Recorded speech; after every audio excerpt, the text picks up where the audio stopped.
लोग हम लोग मीरा को देखते हैं जो बिल्कुल बच्चे की तरह सो रही होती है। रोहित अपनी हीलिंग फिंगर को देखता है और कहता है, ये काम क्यों नहीं कर रही है। रोहित अपने फोन में कुछ देखता है और कहता है, इस मीरा को ठीक करने के लिए मुझे क्या करना होगा। ये ताकत गॉड कहता है, एक मजबूत शरीर किसी भी बीमारी का इलाज कर सकता है। उसको अपने शरीर को ट्रेनिंग करने की जरूरत है। रोहित जैसे ही ताकत के गॉड की ये बात सुनता है वैसे ही बेचारा मुंह बना लेता है। फिर ब्लेड गॉड आता है और ब्लेड गॉड कहता है, अगर वो मरने वाली है तो तुम उसे मेरे सामने एक बलि की तरह क्यों नहीं दे देते। हम रोहित को देखते हैं जो ये बात सुनकर और ज़्यादा चिढ़ जाता है और उससे कहता है, अरे हरामखोर, मुझे तो तेरे से पहले से ही उम्मीद नहीं थी। बकवास करना बंद कर और चल भाग यहाँ से। लव गॉड कहती है, अगर तुम गॉड के ऊंचे लेवल पर पहुंच जाते हो, तुम्हारा लेवल ऊपर पहुंचने के बाद फिर तुम एक ऊपर लेवल की हीलिंग एबिलिटी का यूज कर सकते हो और उसे ठीक कर सकते हो। रोहित अपना सर खो जाता है और कहता है, एक मिनट रुको, मुझे ये याद ही नहीं है। ले फिर सिस्टम कहता है, आपने मूल क्षमता, रात में खिलने वाला गुलाब जो ध्वनिहीन दुस्वप्न द्वारा उपहार में दिया गया था, को खिलने के लिए मानदंड पूरा कर लिया है। रोहित मन में कहता है, रात का खिलने वाला गुलाब हमेशा रात में दिखाई देता है। तो ये सब हुआ था क्योंकि गुलाब जो रात में खिलता है, जब मैं बेहोश हो गया था तब वो गुलाब बाहर आ गया होगा। रोहित को फिर एकदम से ही झटका लगता है। नाइटमेयर गॉड कहता है, अगर उसने इसे पहले ही खा लिया है तो अब कुछ भी नहीं किया जा सकता। रोहित कहता है, तो इसका मतलब है मुझे अब उसे ऐसे ही रहने देना चाहिए। ये भाई मीरा की बात कर रहा है। नाइटमेयर गॉड कहता है, बस अब एक ही रास्ता बचा है। रोहित नाइटमेयर की बात सुनकर लाल हो रहा होता है और उसकी कान से धुआं निकल रहा होता है। और रोहित कहता है, तो तू मुझे अब कह रहा है कि मुझे उसके साथ सोना होगा। रोहित सोने के बाद अपनी नींद से उठता है, उठकर मीरा को देखता है और रोहित मीरा को चादर से ढक रहा होता है, लेकिन मीरा जाग जाती है। रोहित बाहर की तरफ जा रहा होता है और मीरा उठकर कहती है, तुम कहाँ जा रहे हो। रोहित कहता है, मैं बस चावल बनाने जा रहा हूँ, तुम्हें कोई ऐतराज़ तो नहीं है। रोहित हमसे कहता है, जब नाइटमेयर ने मुझसे कहा था कि मुझे इसके साथ सोना है तो इसमें कोई यौन नेता शामिल नहीं थे, यानी कि वही जो तुम समझ रहे हो यार। ठीक वैसे ही जैसे पानी एक ऊंची जगह से नीची जगह के लिए बहता है। भाई मुझे इसका मतलब पता नहीं, जो उसने बोला मैंने बक दिया। उसकी ऐसी कुछ यादें हैं जो बस मैं खा गया था, धीरे धीरे करके उसके सपने के साथ ही उसको वापस आ जाएंगी। रोहित मीरा के पास आकर बैठता है और कहता है, अच्छा तो ठीक है, हम देखते हैं अब तुम ठीक हो या नहीं। अभी बताओ तुम्हारा नाम क्या है। मीरा कहती है, मेरा नाम मीरा है। तुम्हारी सबसे फेवरेट चीज़ क्या है। रोहित जैसे ही इसे डरने वाली चीज़ के बारे में पूछता है, मीरा घबराकर सीधा नाइटवेयर के बारे में बताती है। चलो कम से कम इसके एक 15 साल के बच्चे जितना दिमाग तो आया। रोहित न्यूज़ को देख रहा होता है और कहता है, अल्लाह, इन साले मुझे किडनैपर बना दिया। अगर मैं पब्लिक के सामने ऐसा गया तो मेरा तो नामांकन हो जाएगा। ये चिढ़ता है और कहता है, लो अब क्या करूं, साले तो मुझे बदनाम करने में लगे पड़े हैं। मुझे जब तक इसकी याददाश्त नहीं आ जाती तब तक मुझे ऐसे ही पहाड़ों में छुपना होगा।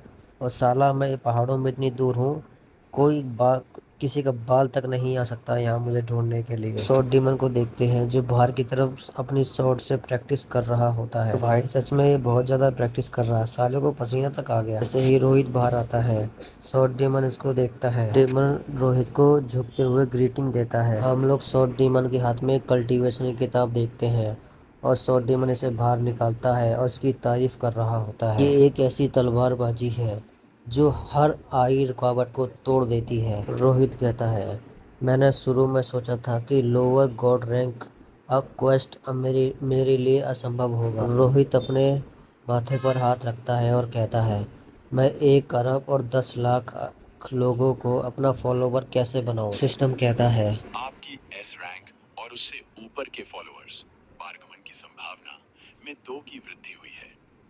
जोड़ा गया ईल हो एंटी। रोहित अपने फ़ोन में देखता है और कहता है, मुझे पता है ये लोग कितनी मेहनत कर रहे हैं और ये दोनों एस रैंक पर पहुंच भी गए। रोहित धीरे से कहता है, मुझे अब संभावना नहीं लग रही है कि मेरा कोई फॉलोअर बनेगा, वो भी एस रैंक का।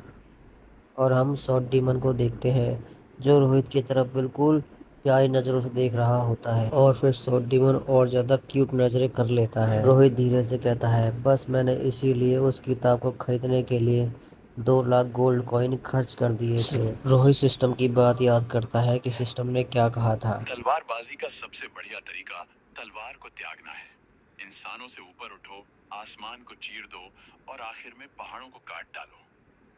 सच कहूं तो मेरी मुट्ठियां मेरी तलवार से ज्यादा मजबूत है। रोहित फिर वहीं बैठ जाता है और स्वॉर्ड डीमन को शॉट चलाते हुए देख रहा होता है। रोहित फिर एकदम से ही बहुत सारे पोशन निकाल लेता है और स्वॉर्ड डीमन को अपने पास बुलाता है और कहता है, ये पी लेना। डीमन रोहित के सामने झुक जाता है और उससे शुक्रिया अदा कर रहा होता है। रोहित अंदर की तरफ जा रहा होता है और स्वॉर्ड डीमन कहता है, नहीं, लेकिन ऐसा तो मुझे करना चाहिए। फिर रोहित कहता है, तुम जितने मजबूत बनोगे उतना ही मेरे लिए फायदेमंद है। स्वॉर्ड डीमन को देखते हैं जो बहुत ज़्यादा सीरियस हो जाता है और कहता है, मैं आपकी उम्मीदों पर खरा उतरने की कोशिश करूंगा। फोन को देखता हुआ अंदर जा रहा होता है और डिश के बारे में सोच रहा होता है। अरे यार, यानी कि खाने के बारे में। रोहित एक मैसेज पढ़ता है और थोड़ा सा परेशान हो जाता है और कहता है, लो, एक मुसीबत खत्म नहीं हुई, दूसरी आ गई। साला कोई मेरे को जान से खत्म कर दो। रोहित के पीछे एक बहुत बड़ा ब्लास्ट होता है। रोहित और स्वॉर्ड डीमन उसे पीछे मुड़कर देखते हैं। भाई, मुझे इस लाल बाल का नाम याद नहीं आ रहा था कि मैंने इसका क्या नाम रखा है। अगर आपको याद आ जाए तो मेरे को कमेंट करके बता देना। मैं अभी इसे लाल बाल ही कहूँगा। हम लोग लाल बाल को देखते हैं जो यहाँ बहुत ज़्यादा गुस्से में आया होता है और कहता है, सालो हराम खोरो, ये बताओ कि मेरी मीरा है कहाँ। रोहित थोड़ा सा हैरान होता है इसे यहाँ लाल बाल को यहाँ देखकर और कहता है, अबे लाल बाल, तू यहाँ। स्वॉर्ड डीमन को देखते हैं जो चिढ़ जाता है और गुस्से में कहता है, साले तेरी हिम्मत भी कैसे हुई, तुझे पता भी है कि ये इंसान है कौन। फिर लाल बाल कहता है, अच्छा बता, ये है कौन। स्वॉर्ड डीमन बहुत चौड़ में आकर हमारे रोहित का इंट्रोडक्शन करवाता है और कहता है, ये है मेरे भगवान, सबसे सबसे ज़्यादा शक्तिशाली तलवार गॉड। स्वॉर्ड डीमन अपनी अपनी शक्ल दूसरी तरफ करता है और कहता है, मैं तुमसे बहुत ज़्यादा निराश हूँ क्योंकि तुम्हारी आंखें एक बच्चे की तरह हैं जो एक हमारे भगवान को सही से देख भी नहीं सकते। डीमन कहता है, जिस मीरा नाम की लड़की को तुम ढूंढ रहे हो वो बहुत देर की इस कमरे के अंदर है। बाल बस इतनी ही बात सुनता है और ये बहुत ज़्यादा नाराज हो जाता है और डीमन रोहित की बढ़ाई करते हुए कहता है, वो मेरे स्वॉर्ड गॉड से हार गई थी और फिर वो उनकी ही हो गई। रोहित हमारा घबरा रहा होता है और लाल बाल गुस्से में आ गया होता है और कहता है, अच्छा, तो मीरा इसके बिना रह नहीं सकती, कोई बात नहीं, इसके मरने के बाद तो रहेगी ना। फिर ये लाल बाल और ज़्यादा गुस्सा हो जाता है और कहता है, जैसा मैं सोच रहा हूँ अगर वैसा ही हुआ है तो मैं तुम दोनों को यहीं जिंदा गाड़ दूंगा। स्वॉर्ड डीमन को देखते हैं जो और चौड़ में आ जाता है और कहता है, तू मूर्ख है, तूने अभी तक असली ताकत को जाना ही नहीं है। रोहित को देखते हैं जो पीछे छुपा हुआ होता है और डर रहा होता है और इसको गालियां देते हुए कहता है, अबे साले कुत्ते कमीने, चुप हो जा, मरवाएगा क्या। स्वॉर्ड डीमन बहुत ज़्यादा खुश हो रहा होता है और कहता है, आजा, अब मैं तुझे दिखाऊंगा कि मैं हूँ क्या चीज़। रोहित धीरे से कहता है, अबे साले, तेरे पास इतना हौसला आ कहाँ से रहा है, तू साले एस रैंक के सामने खड़ा है,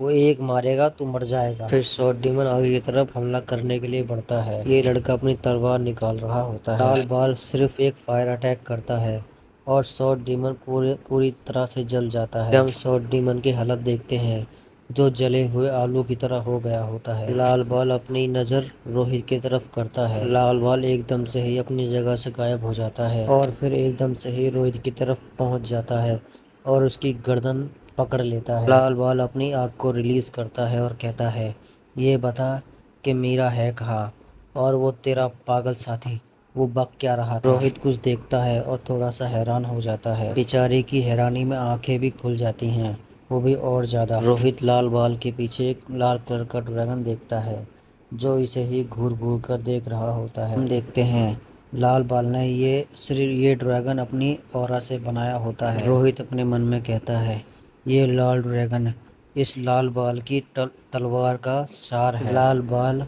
रोहित की गर्दन को और टाइट करके दबा रहा होता है और कहता है, मुझे जल्दी से बता कि मीरा है कहाँ। रोहित अपना भद्दा सा चेहरा बनाता है और कहता है, साली, मेरे को बहुत ज़्यादा गर्मी लग रही है, क्यों ना इस आग को थोड़ा कम करते हैं। और अपनी सीधी उंगली सामने की तरफ करता है, फिर ऊपर की तरफ उठा देता है। लाल बाल रोहित का भी गर्दन दबा रहा होता है और रोहित से कहता है, साले तेरी हिम्मत कैसे हुई मेरी तरफ उंगली करने की। हम देखते हैं लाल बाल को एकदम से ही झटका लगता है। लाल बाल हिल नहीं पा रहा होता है क्योंकि हमारे रोहित की गोल्डन फिंगर ने उसके ड्रैगन को जकड़ लिया होता है। रोहित जैसे ही ड्रैगन की तरफ देखता है, ड्रैगन अपनी मुंडी दूसरी तरफ कर लेता है और बहुत ज़्यादा कांप रहा होता है। रोहित अपनी गोल्डन फिंगर सिर्फ नीचे की तरफ करता है। हम उस ड्रैगन को देखते हैं जो नीचे की तरफ आ जाता है और धीरे धीरे करके गायब हो रहा होता है। फिर एकदम से ही पूरा का पूरा गायब हो जाता है। लाल बाल रोहित को हिलाते हुए कहता है, साले तूने किया क्या? लाल बाल की तलवार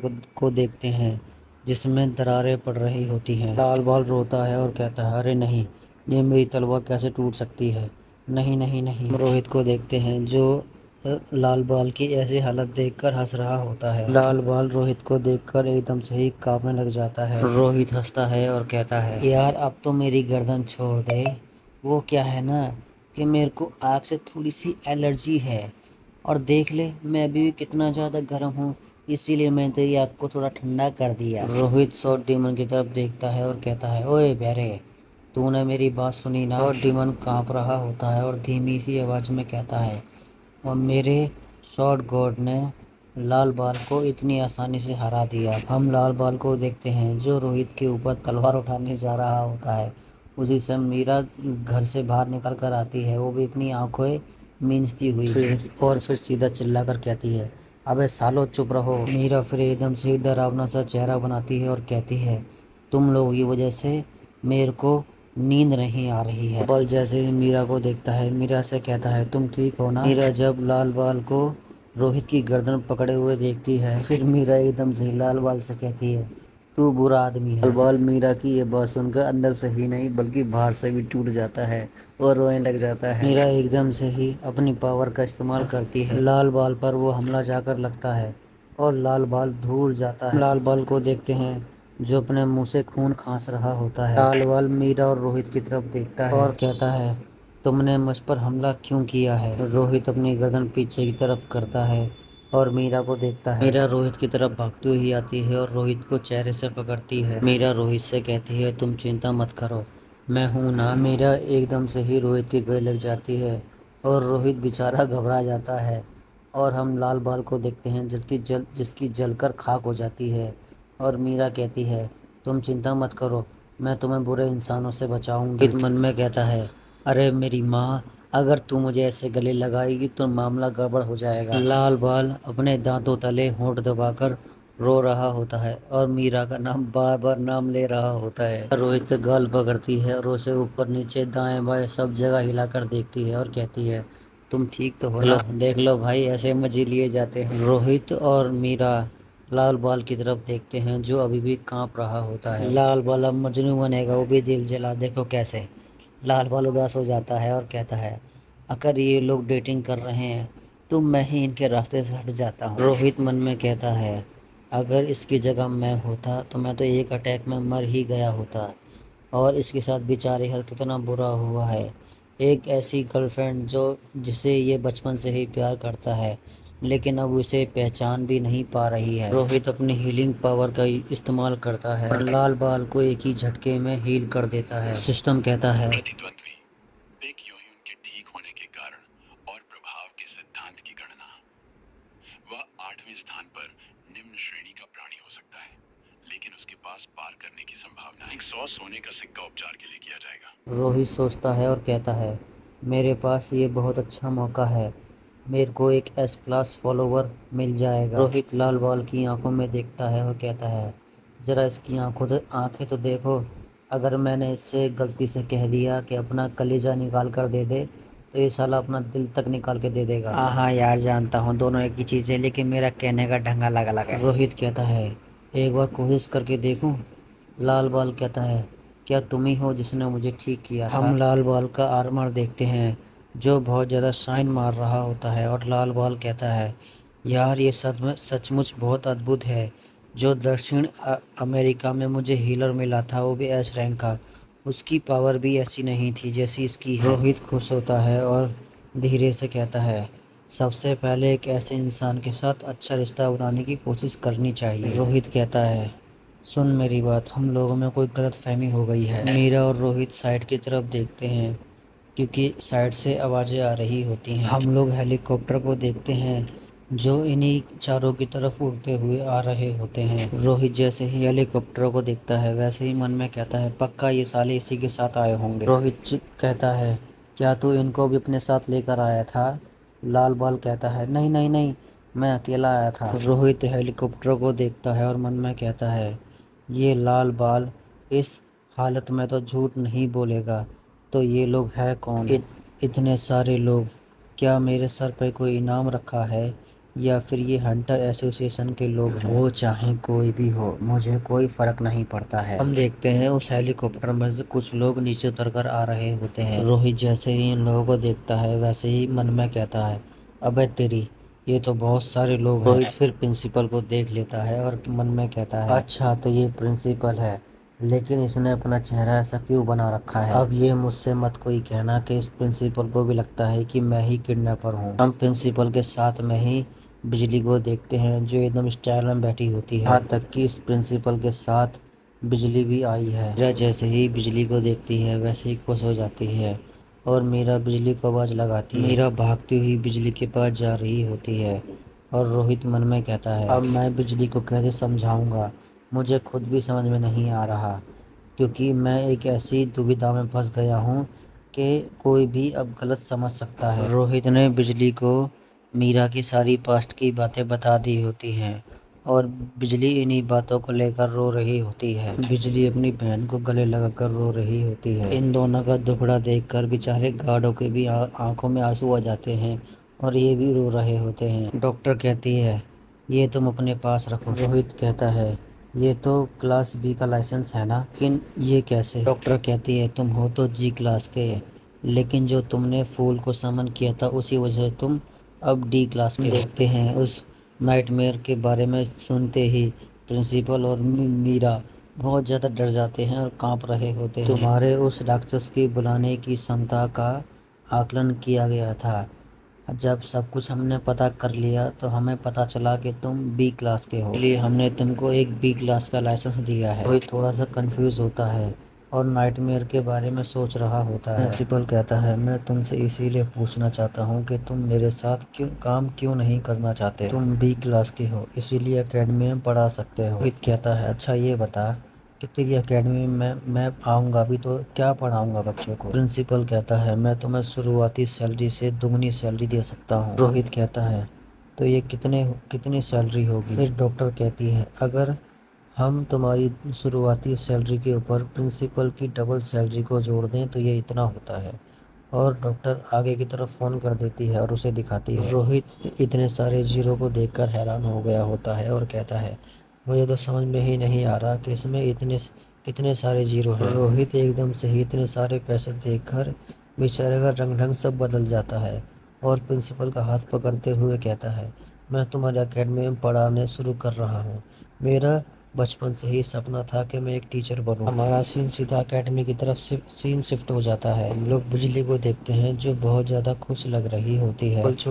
डबल चोटी आती है और बिजली से कहती है, ए बिजली, तू तो आज बहुत खुश दिख रही है, क्या तेरे साथ आज कुछ अच्छा हुआ है? बिजली खुश होते हुए कहती है, हाँ, एक आज बहुत ही खास व्यक्ति आने वाले हैं। रोहित को देखते हैं जो साइड क्लास के साइड में से निकल रहा होता है। हम रोहित का चेहरा भी देखते हैं जो बिल्कुल मुरझाया हुआ होता है। रोहित को देखकर सारे बच्चे बड़बड़ाने लग जाते हैं और रोहित खांस रहा होता है और इन्हें चुप कराने की कोशिश कर रहा होता है, लेकिन रोहित की बात कोई भी नहीं सुन रहा होता है। रोहित सभी बच्चों से कहता है, जो आपके पहले टीचर थे वो किसी कारण से बीमार हो गए हैं, इसीलिए कुछ दिनों के लिए मैं तुम्हारा होमरूम टीचर हूँ। सभी बच्चों ने फिर से बड़बड़ाना चालू कर दिया होता है और बिजली सभी बच्चों को देख रही होती है। सो डेमन एकदम से ही बहुत जोर की नीचे की तरफ तलवार मारता है और सारे बच्चों से कहता है, तुम सब लोग चुप हो जाओ और मैं तुम्हारे टीचर का बॉडीगार्ड हूँ। और डेमन एकदम से स्कैरी सा फेस बनाता है और कहता है, ए बच्चों,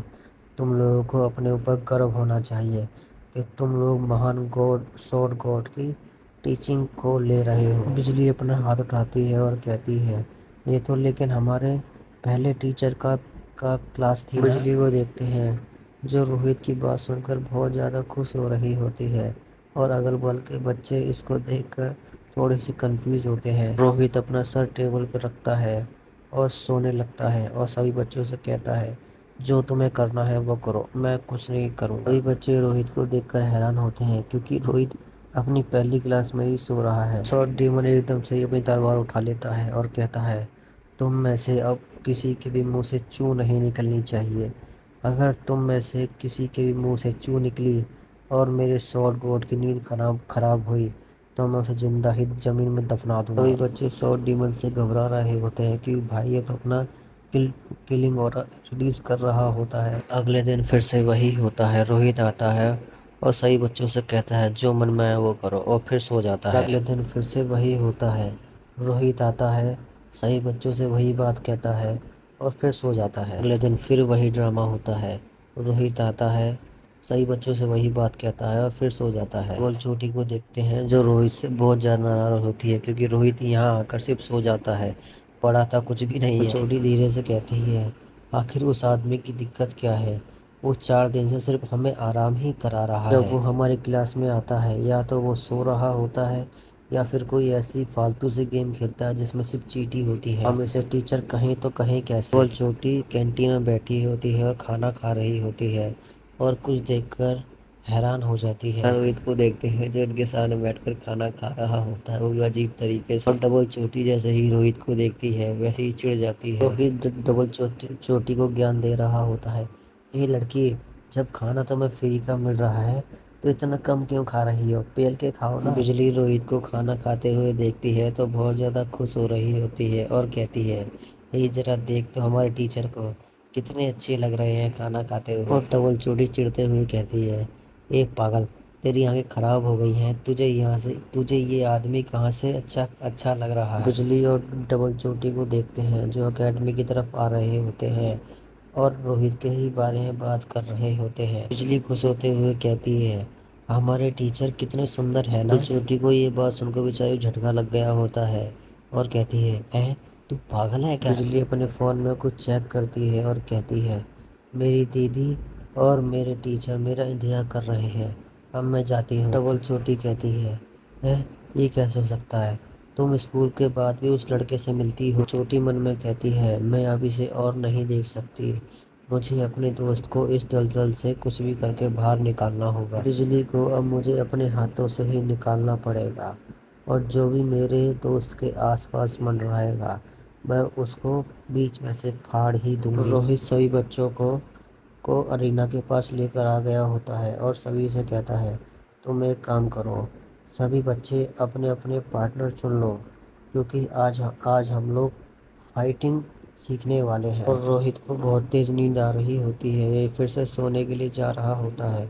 हम डबल चोटी को देखते हैं जो उसे देख रही होती है। रोहित जाते हुए शॉर्ट डीमन को सब कुछ संभालने के लिए कह जाता है। डबल चोटी रोहित को दूर से ही देख रही होती है और फिर बहुत ज़्यादा गुस्सा होती है और मन में कहती है ये क्या बकवास है, इसने खुद हमें लड़ने के लिए कह दिया वो भी अकेले, और ये सोने के लिए जा रहा है। रोहित मस्त सीटी बजाते हुए ऑफिस की तरफ जा रहा होता है। डबल चोटी रोहित को रोक देती है, वो भी हाथ ऊपर करके और कहती है मुझे तुम्हारे साथ मैच लड़ना है। रोहित अपनी उंगली पे कुछ गिन रहा होता है और धीरे से कहता है हाँ क्लास में 21 बच्चे हैं, लेकिन यार मैंने तो इस बात पे पहले ही ध्यान नहीं दिया था ना, लेकिन मैं आज सोना चाहता था, लेकिन अब छोड़ो। डबल चोटी कहती है मुझे अच्छा लगेगा अगर टीचर मेरे फाइटिंग पार्टनर बन जाते हैं। और डिमर भी तलवार ऊपर करता है और कहता है ए बच्चे तेरी हिम्मत भी कैसे हुई कि तू मेरे स्वॉर्ड गॉड को अपना एनिमी समझती है। डबल चोटी कहती है क्यों, क्या मैंने कुछ गलत मांग लिया या फिर उसको डर लग रहा है। रोहित लंबी सी सांस छोड़ता है और कहता है ठीक है मैं तुमसे फाइटिंग करने के लिए तैयार हूँ। रोहित अपनी स्लिप्स को ऊपर करता है, उसने मुझसे कहा था कि अगर टीचर का काम मैं अपने आधे अधूरे मन से करूँगा तो वो मेरी सैलरी में से आधी सैलरी काट लेगी और तो और मुझे अपने खाने का खर्च भी खुद ही उठाना पड़ेगा। कम से कम ये दिखावा तो करना ही चाहिए कि मैं काम कर रहा हूँ। डबल चोटी कहती है मैं तुम्हारी सारी बातें सुन सकती हूँ, भले ही तुम इसे धीरे से क्यों ना कहो, तुम कमबख्त खराब टीचर। देखते हैं दोनों के बीच में एक भयंकर आग लग गई होती है। डबल चोटी कहती है, तुम सोचते हो कि तुम्हें किसी काम की तो सिर्फ तनख्वाह मिलती रहे और कुछ नहीं। बस तुम मेरे हत्थे चढ़ जाओ, मैं तुम्हारी ऐसी पिटाई करूंगी कि तुम कभी जिंदगी में नहीं भूलोगे। रोहित कहता है, ए बच्ची, मैं तेरी सारी बातें सुन सकता हूँ, चाहे तू कितने भी धीरे बोल। तू बहुत गलत बोलती है, मैं तुझे सिखाऊंगा कि असली वर्ड होते क्या है। डबल चोटी को देखता है और कहता है, अच्छा तो ये है बिजली के दोस्त। अरे यार, मैं इसे कुछ भी नहीं कह सकता, भले ही इसने मुझे चोटा क्यों ना कहा हो, वो भी सैलरी का। वैसे ही लड़की गलत भी नहीं बोल रही यार, मैं क्लास में आकर सिर्फ सोता ही तो रहता हूँ, मैं कौन सा कुछ करता हूँ। तो हमें सारी पिछली बातों के बारे में बताता है और मन में कहता है, मैंने मीरा को ठीक करने के लिए अपना बिस्तर दे दिया था और साथ में उसकी बहन को भी। इन दोनों चिंगू मिंगू को भी देखते हैं जो यहाँ पीकर पड़े होते हैं, और मैं इन दोनों कमीनों आलसी की वजह से एक पल की नींद भी नहीं ले पाता हूँ। ये साले दोनों एस क्लास हंटर हैं, लेकिन फिर भी पीकर धुत पड़े रहते हैं। दक्षिण कोरिया का भाई भविष्य खतरे में है। रोहित लाल बाल के चेहरे पर अपना पैर का अंगूठा लगाता है और कहता है, ओए ओए जल्दी उठ उठ सारा। हम लाल बाल को देखते हैं जो उठने का नाम ही नहीं ले रहा होता है और घोड़े बेचकर सो रहा होता है। इससे रोहित बहुत ज़्यादा नाराज हो जाता है। ये दोनों बेकार लोग पिछले एक हफ्ते से मेरे घर पर लगातार आ रहे हैं और ये दोनों हर दिन मुझे टल्ली कर देते हैं। लेकिन ये तो सिर्फ शुरुआत थी इन दोनों की। जब बारिश शुरू हो गई थी तो इन कमियों ने कहा था कि क्यों ना कुछ ड्रिंक लेकर आए, क्योंकि बारिश में ड्रिंक अच्छी रहती है। मुझे चिंता हो रही थी कि इससे मीरा के इलाज में बाधा आ जाए। मुझे नहीं पता कि ये अच्छा है या बुरा, लेकिन मुझे मीरा की ये बेवकूफ़ साइड वाली साइड पसंद है। और जब दोनों लोग सो जाते हैं, मीरा उठ जाती है और रोहित से कहती है, मुझे भूख लग रही है। और फिर मुझे मुझे आधी रात में खाना बनाने के लिए उठना पड़ता है। रोहित का फिर एकदम से ही ड्रॉर हिलने लग जाता है, क्योंकि उसमें सॉर्ड गॉड का चाकू पड़ा होता है। रोहित मीरा से कहता है, तुम इसे अनदेखा कर दो, ये सिर्फ फालतू की चीज़ है। मैं तुम्हारे लिए किमची फ्राइड राइस बनाता हूँ। रोहित मीरा के लिए खाना बना रहा होता है, लेकिन मीरा कहीं और देख रही होती है। मीरा सिर्फ डोर की तरफ देख रही होती है जो अभी भी हिल रहा होता है। फिर ये दोनों फोन की रिंग सुनकर उठ जाते हैं। अब भाई मुझे नहीं पता है कि इन दोनों में से किसका फोन है। ये दोनों एक किलर की न्यूज़ देखते हैं जिसने खून किया होता है। बाकी की चीज़ें आप आगे पढ़ लो, मैं नहीं बताऊंगा। प्रिंसिपल कहता है, हम यहाँ पड़े पड़े सो रहे थे और वहाँ दूसरी जगह कांड हो गया, हमें जल्दी यहाँ से निकलना चाहिए। प्रिंसिपल पगला जाता है और कहता है, यह किसी के खून से कुछ लिखा हुआ है, क्या ये अपनी किसी ने वसीयत छोड़ी है। लाल कहता है, न्यूज़ के अनुसार ये कोई संघई की लिखावट नहीं है, ये एक अफ्रीका की भाषा है। जिस बंदे ने मारा है उसने लिखा है, भगवान के लिए बस एक बलिदान। दोनों के दोनों अपनी जगह से खड़े हो जाते हैं और हम यहाँ पर देखते हैं रोहित मीरा के लिए फ्राइड राइस बना रहा होता है। दोनों के दोनों एकदम से ही यहाँ से गायब हो जाते हैं। मैंने वैसे भी कल किसी से कहा था कि मैं कल कड़ी मेहनत करूँगा, लेकिन इसका आज भी कोई फ़ायदा नहीं हुआ। तो उस लड़की के स्टेटस पढ़ लेता है और कहता है, अच्छा तो इसके पास नेक्रोमेंसर की स्किल है। छोटी अपने गले से कोई चीज़ तोड़ती है और कहती है, मैं और लड़ाई शुरू कर रही हूँ, अपनी आंखें खोलो।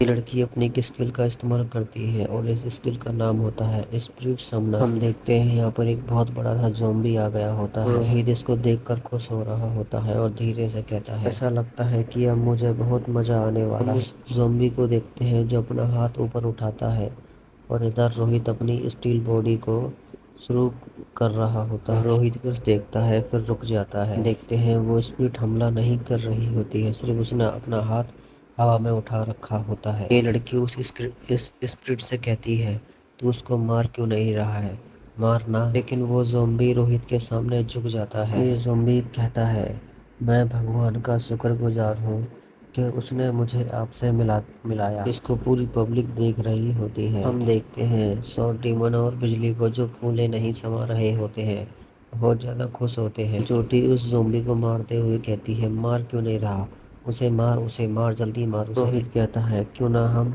बस लड़ने का दिखावा करें। ये ज़ॉम्बी कहता है, मेरी इतनी हिम्मत नहीं है कि मैं आप पर हमला करूं, लेकिन मैं अपने गुरु को बेहोश कर सकता हूँ। जो मेरे पहले गुरु थे वो पहाड़ को कुचलने की ताकत रखते थे। उन्हीं की ताकत मैं आपसे महसूस कर सकता हूँ। पहाड़ को कुचलने वाला विशालकाय। मुझे लगता है कि मैंने कहीं ना कहीं ये नाम सुना है। फिर रोहित को एकदम से ही याद आता है कि ये तो सिस्टम में लिखा था। रोहित फिर किसी की स्पिरिट को बुलाता है और इस ज़ॉम्बी के सर पर हाथ रखवाता है। फिर वह ज़ॉम्बी कहता है, जल्द ही नरक का दरवाजा मेरे ऊपर उमड़ाती हुई मौत की तरह छा गया था। रूप जैसा मैं आज हूँ बिल्कुल भी वैसा नहीं था। मैं हेडिस, जिसने एक ईश्वर के कारण अपना सब कुछ छोड़ दिया और उसके अधीनस्थ हो गया था। उस पुजारी की रक्षा करने में मैं असफल रहा और अंततः मैंने अपनी जान गंवा दी। हेडीज एक ज़ॉम्बी प्रेत में बदल गया था जिसके अंदर सिर्फ गुस्सा भरा था और वह हजारों साल तक नर्क में अंतहीन भटकता ही रहा। रोहित को देखते हैं जो ज़ॉम्बी की दुख भरी कहानी सुनकर रो रहा होता है। स्टम कहता है, आपके पास पहाड़ को कुचलने वाले विशालकाय की दिव्य शक्ति है। आपने विश्वासी उत्तराधिकार की शर्तों को पूरा किया है। क्या आप पहाड़ को कुचलने वाले विशालकाय के गिरे हुए शूरवीर को इकट्ठा करना चाहेंगे? हाँ, नहीं? रोहित एकदम से खुश हो जाता है और हाँ कर देता है। सिस्टम फिर कहता है, बधाई हो, आपको सफलतापूर्वक पहाड़ को कुचलने वाले विशालकाय विश्वासी की विरासत मिली है। विशाल ज़ॉम्बी हेड्स पृथ्वी शाखा का तीसरा विश्वासी बन गया है। इसके लिए बहुत सारी दिव्य शक्ति की आवश्यकता होगी, लेकिन आपके लिए उसे विकसित होने देना संभव है। हम रोहित के शरीर से एक एनर्जी से निकलती हुई देखते हैं। सिस्टम दोबारा कहता है, क्या आप अपनी दिव्य शक्ति का उपयोग करके विशाल ज़ॉम्बी हेड्स विकसित करना चाहेंगे? हाँ, नहीं? हम लोग देखते हैं रोहित के शरीर से एक डार्क एनर्जी और एक वाइट एनर्जी निकल रही होती है जो कि सीधा उस ज़ॉम्बी में एंटर हो रही होती है। उस ज़ॉम्बी के अंदर जैसे ही इतनी सारी एनर्जी चल जाती है वो जोर से चीख मारता है। देखते हैं बहुत जोरों की लाइट जल रही होती है। इतनी तेज रोशनी देखने के बाद रोहित भी हैरान हो गया होता है। हम इस ज़ॉम्बी को देखते हैं जो पूरी तरह से अपग्रेड हो गया होता है। फिर सिस्टम कहता है, बधाई हो, विशाल ज़ॉम्बी हेड्स का विकास नाइट पैलेडिन हेड्स में हो गया है। इतना बड़ा कारनामा देखकर बिजली और शॉट डीमन खुश हो रहे होते हैं और बिजली तो यहाँ तक कि ताली ही बजा रही होती है। सिस्टम दोबारा से कहता है, नाइट पैलेडिन हेड्स वर्गीकरण, डार्क पैलेडिन विशेष नोट पार जाने की संभावना है। लेकिन वो ज़ॉम्बी रोहित के सामने झुक जाता है। ज़ॉम्बी रोहित से कहता है, आपके अनुग्रह के लिए धन्यवाद। मैं अपने आत्मा की कसम खाता हूँ कि मैं भगवान रोहित का फॉलोवर बन जाऊंगा। सिस्टम फिर से आ जाता है और कहता है, खोज, निम्न श्रेणी के अच्छे ईश्वर का प्रचार प्रगति पर, एस क्लास और उससे आगे के विश्वासियों की पार जाने की संभावना 4। हम डबल चुटिया को देखते हैं जो हैरान होती है और कहती है, ये क्या, ये हेडिस तो अपग्रेड हो गया और अब तो ये बात भी करने लगा है। हम रोहित को देखते हैं जो ज़ॉम्बी को अपग्रेड होते हुए देखकर खुश होता है। रोहित का फिर एकदम से ही सर घूम रहा होता है। लड़खड़ाने लग जाता है, धीरे धीरे करके गिर रहा होता है। हम लोग देखते हैं अरीना में बिजली और शॉट डीमन भी कूद कर आ जाते हैं। रोहित को देखते हैं जो इतनी सारी एनर्जी खर्च करने के बाद बिल्कुल सूख कर कांटा हो गया होता है और कांप रहा होता है। ज़ॉम्बी कहता है, लगता है इन्हें नींद आ गई है और ये सो गए हैं और इनके शरीर में कोई दिक्कत नहीं है। लोग शॉट डीमन को देखते हैं जो रोहित की ऐसी हालत देख कर रो रहा होता है। एकदम से ही शॉट डीमन अरीना की जमीन पर अपना सर मार रहा होता है और चिल्लाकर कहता है, अब आप अच्छी नींद ले लें। जब तक आप अच्छी नींद नहीं ले लेते तब तक मैं यहाँ पहरा दे रहा हूँ। सिस्टम आता है और कहता है, आपके विश्वासियों के विकास के लिए आपको अपनी दिव्य शक्ति का उपयोग करना होगा। हम लोग रोहित को देखते हैं जो बहुत ज़्यादा खुश हो रहा होता है और मन में कहता है, मैं जितना सोचा था उससे ज़्यादा उस एनर्जी का मैंने इस्तेमाल कर लिया था। खैर छोड़ो, ये तो सामान्य सी बात है क्योंकि मैं कुछ विकसित करना चाहता था। हम लोग एक बहुत खूबसूरत जगह देखते हैं जो चमक रही होती है। एक लड़की को भी देखते हैं जिसकी गोद में रोहित सिर रखकर लेटा होता है। रोहित मन में कहता है, जो साले भगवान मेरा पहले पीछा करते थे ना हर वक्त, अब मैं उनसे फेस टू फेस मिल सकता हूँ। अभी तक मैंने सिर्फ उन भगवानों से अपनी स्टेटस विंडो के ही सहारे बातचीत की है। सिस्टम आता है और सिस्टम कहता है, अंतहीन रूप से प्रचुरता प्रदान करना कहता है, आपने आज अपनी बहुत सारी दिव्य शक्ति का उपयोग कर लिया है, इसलिए अपनी शक्ति को पुनः प्राप्त करने के लिए अच्छी तरह से आराम करें। फिर ये गॉडेस रोहित के सर पर हाथ रखती है और रोहित के सर से एक रोशनी सी निकल रही होती है। हम रोहित को देखते हैं जो लेटे लेटे मजे ले रहा होता है और कहता है, वाह क्या बात है, ऐसा लग रहा है जैसे कि मैं स्वर्ग में आ गया हूँ। हम लोग एकेडमी में देखते हैं जहाँ पर डॉक्टर और मीरा बैठी होती है। मीरा तो मस्त अपने लॉलीपॉप खा रही होती है। मीरा एकदम से ही रोने लग जाती है और कहती है, बिजली की और रोहित की क्लास कब ख़त्म होगी। अब मैं उनके साथ खेलती हूँ तो मुझे बहुत मज़ा आता है। मीरा को फिर एकदम से ही एक आइडिया आ जाता है। मीरा अपने बैग में हाथ डालती है और कुछ ढूंढ रही होती है। मीरा एकदम से ही अपने बैग में से एक बॉक्स निकाल लेती है और फिर जब उस बॉक्स में ठोकती है एकदम से ही वो बॉक्स अपने आप ही जोर जोर से हिलने लग जाता है। मीरा ऐसे खेल खेल कर बहुत ज़्यादा खुश हो रही होती है। डॉक्टर ऐसे मीरा को देख कर थोड़ी सी परेशान होती है और फिर लंबी सी सांस लेती है और दोबारा अपने काम में लग जाती है। डॉक्टर थोड़ी सी परेशान होती है वही पिछली बात को लेकर। मीरा के हाथ से एकदम से ही उसकी लॉलीपॉप गिर जाती है और वो लॉलीपॉप टूट जाती है। मीरा अपनी जगह से खड़ी होती है और कांप रही होती है। मीरा को देखते हैं जो बहुत ज़्यादा डर में होती है और डर रही होती है और बार बार ना ना कह रही होती है। डॉक्टर आके मीरा को संभालती है और फिर एकदम से ही डॉक्टर के गले लग जाती है और कहती है, मुझे बहुत ज़्यादा डर लग रहा है। मीरा फिर कहती है, यहाँ एक मॉन्स्टर है और यहाँ एक मॉन्स्टर आया है। हम एक आदमी को देखते हैं जो अकेडमी के सामने खड़ा होता है। ये आदमी कहता है, इसी जगह पर 2 बलि हैं जो मेरे परमेश्वर के लिए ठीक है। इस जगह पर ऐसे 2 बीज हैं जो अर्थ ड्रैगन द्वारा बोए गए थे और उन दोनों बीजों में से अभी तक एक बीज एस क्लास रैंक पर क्यों नहीं पहुंचा है। फिर ये आदमी अंदर चला आता है और ये गार्ड उसको देखते हैं और रोकते हैं, लेकिन ये बेहरा सिंह उन गार्ड की बातें नहीं सुनता और सीधा अंदर आता है।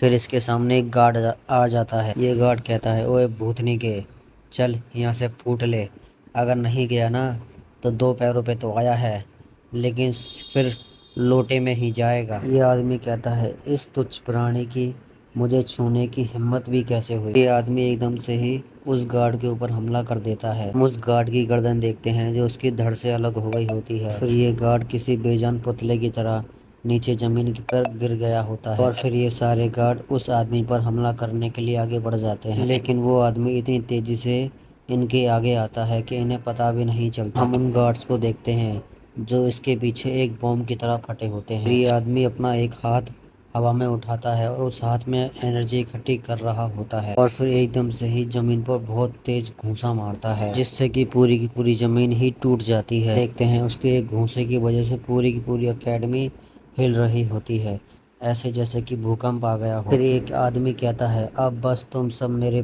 परमेश्वर के लिए एक बलिदान हो और उससे ज़्यादा कुछ भी नहीं। हम देखते हैं एकेडमी की सिक्योरिटी अलार्म चालू हो जाती है और कोई कहता है, रेड अलर्ट शुरू हो गया है क्योंकि एक घुसपैठिया एकेडमी के अंदर आ गया। और ये आदमी आगे की तरफ जा रहा होता है और कहता है, बस मुझे 2 बलियां चाहिए, मुझे इस एकेडमी से कोई मतलब नहीं है। तो यहाँ पर कुछ हंटर्स को देखते हैं जो उस आदमी के सामने आ गए होते हैं। फिर ये हमला करने के लिए आगे बढ़ रहे होते हैं। ये आदमी उन हंटर्स को सिर्फ अपनी एक नज़र से देखता है। इस जगह पर शॉर्ट डीमन और बिजली भी आ जाती है। ये आदमी जैसे ही बिजली को देखता है वैसे ही हंसना चालू कर देता है, फिर एक रोशनी से रिलीज करता है और हम देखते हैं उस रोशनी ने बहुत बड़ा धमाका किया होता है। आदमी इतने बड़े धमाके को देखकर थोड़ा सा हैरान हो गया होता है। जैसे ही थोड़ी सी धूल मिट्टी हटती है, हम इस आदमी को देखते हैं जो सिर्फ अपनी पावर रिलीज कर रहा होता है और इसके हाथ में एक पत्थर होता है। एकदम से ही उस पत्थर को चकनाचूर कर देता है और ये आदमी उन सभी हंटर्स को घूर कर देखता है और कहता है,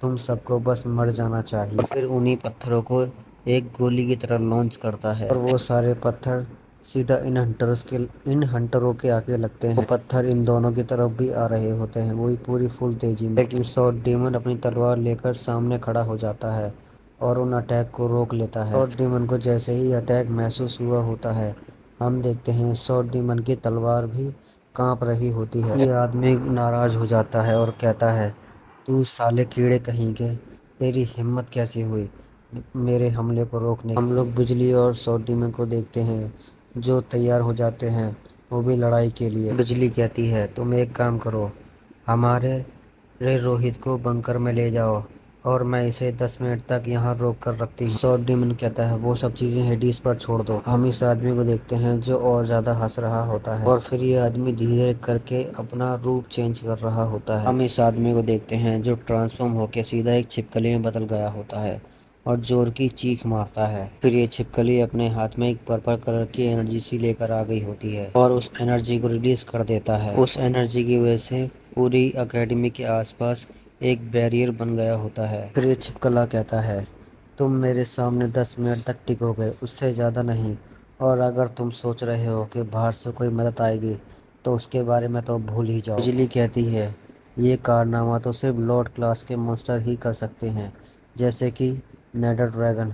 लेकिन ये सब ये कैसे कर पा रहा है। डीमन आगे की तरफ आता है और कहता है तुम एक काम करो, जल्दी जाओ और सीधा बंकर की तरफ ही भागना, क्योंकि हमारे पास सिर्फ एक यही चारा है। छिपकला फिर अपनी पूंछ से हमला करता है और डीमन उसकी पूंछ को रिफ्लेक्ट कर देता है। फिर भी सॉर्ड डीमन दीवार में जाकर घुस गया होता है और फिर सॉर्ड डीमन के मुंह से खून भी आता है। छिपकला सॉर्ड डीमन को घूर कर देखता है और कहता है साले तेरी हिम्मत हुई कैसे। छिपकले के पीछे बिजली आ जाती है जो अपनी पावरों को एक्टिवेट कर देती है। छिपकला बिजली को तिरछी नजरों से देख रहा होता है और इस छिपकली को बहुत जोर की करंट लगता है। हम लोग डॉक्टर और मीरा को देखते हैं जो एक रूम के कोने में बैठे हुए होते हैं। डॉक्टर कहती है क्या कुछ गड़बड़ हो गई है। मीरा को फिर एकदम से ही अपनी बहन के बारे में याद आता है और फिर उस जगह से एकदम से ही गायब हो जाती है। हम इधर बिजली को देखते हैं जो छिपकली से लड़ रही होती है। लेकिन सॉर्ड डीमन चिल्ला कर कहता है बिजली अपने पीछे देखो। हम देखते हैं ये छिपकली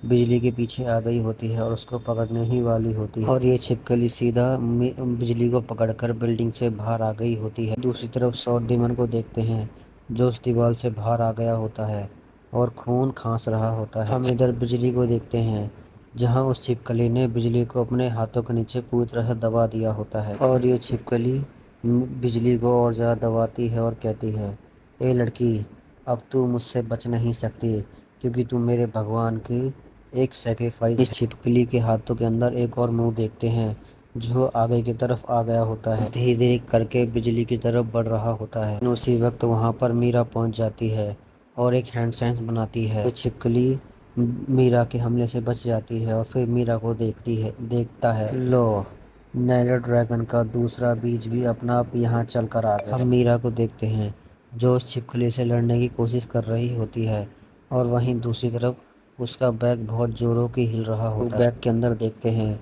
वही बॉक्स बहुत जोर जोर के हिल रहा होता है। बिजली फिर एकदम से नाराज हो जाती है और उस बैग को उतार कर नीचे की तरफ फेंक देती है। फिर दोबारा से उस छिपकली से लड़ने के लिए तैयार हो जाती है, लेकिन थोड़ी सी घबरा भी रही होती है। ये छिपकली मीरा के ऊपर हमला करती है, वो भी अपनी पूंछ से। लेकिन हम लोग मीरा को देखते हैं जो बिल्कुल सही सलामत होती है और उस छिपकली के हमले से बच भी गई होती है। फिर वो छिपकली एकदम से ही मीरा को अपनी पूंछ में लपेटती है और अपनी तरफ खींच लेता है और मीरा से कहता है तू दिक्कत मत ले, थोड़ी देर बाद तेरा ही नंबर आने वाला है। मीरा चिल्लाकर कहती है तू मेरी बहन से अपने गंदे हाथ दूर रख, साले मॉन्स्टर कहीं के। फिर ये छिपकली धीरे धीरे करके बिजली की तरफ अपना हाथ आगे बढ़ा रही होती है। बिजली उसका दूसरा मुंह देखकर बहुत ज़्यादा डर रही होती है और कहती है दूर रख, इसे दूर रख, इसे मुझसे दूर रख। मीरा फिर एकदम से ही हार मान जाती है और रोते हुए कहती है कोई तो आकर मेरी बहन की जान तो बचा। मीरा फिर रोते हुए बहुत तेजी से चिल्लाती है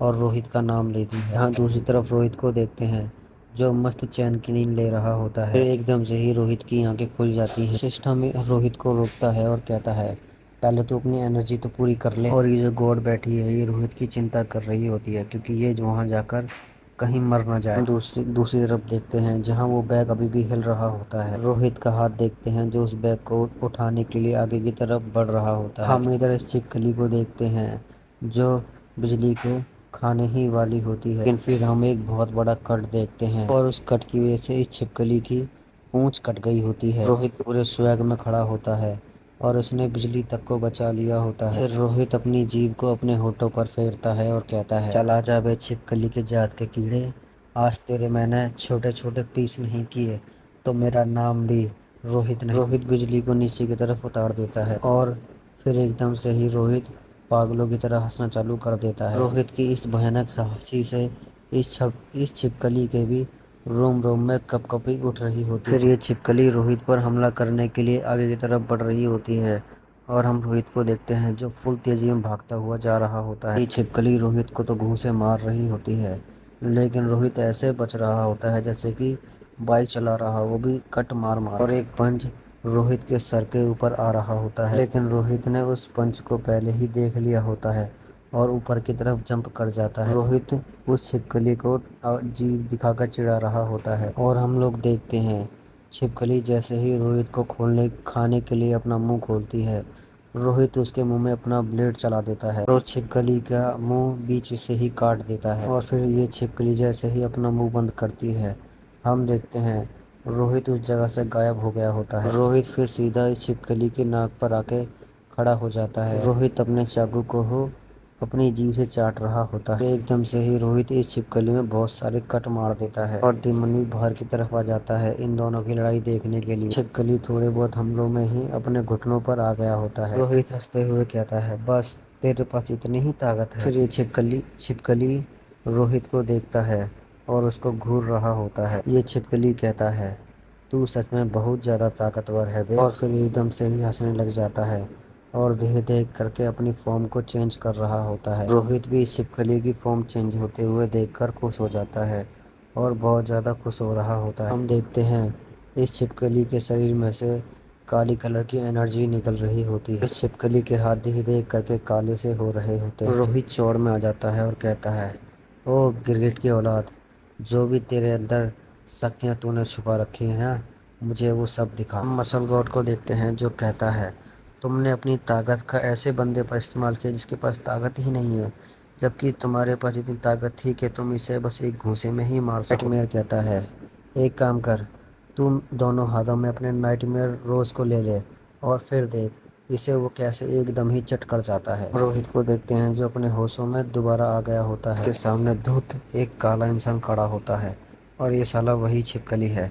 इसने इस बार अपना रूप चेंज करके एक बंदर जैसा कर लिया है, यानी गोरिल्ला जैसा। रोहित कालू सिंह को देखता है, फिर अपनी नाक खुजा रहा होता है और कहता है, बस तेरे पास इतना ही है। रोहित पहले तो जंप करता है, फिर कालू के ऊपर एकदम से ही हमला कर देता है, लेकिन हम देखते हैं कालू को एक खरोंच तक नहीं आई होती है। रोहित अपनी ताकत पूरी की पूरी पैरों में लगा देता है, जिससे वहाँ की जमीन भी टूट जाती है और फिर पूरी फुल स्पीड में कालू की तरफ बढ़ रहा हो। एकदम से ही कालू पर दुनिया भर के अटैक कर देता है, लेकिन सिर्फ कालू की बॉडी पर छोटे मोटे स्क्रैच पड़े होते हैं और भी कुछ ज्यादा फर्क नहीं हुआ होता है। कालू फिर एकदम से ही रोहित का हाथ पकड़ लेता है। फिर कालू सिंह कहता है, अबे तू जो तलवार यूज कर रहा है ना, ये मेरे शरीर को काटने की छोड़ एक स्क्रैच तक नहीं मार सकती, क्योंकि मेरे पास स्टोन गॉड की बॉडी है। कालू फिर एकदम से ही रोहित के पेट में एक बहुत जोरदार घूंसा देके मारता है। हम रोहित को देखते हैं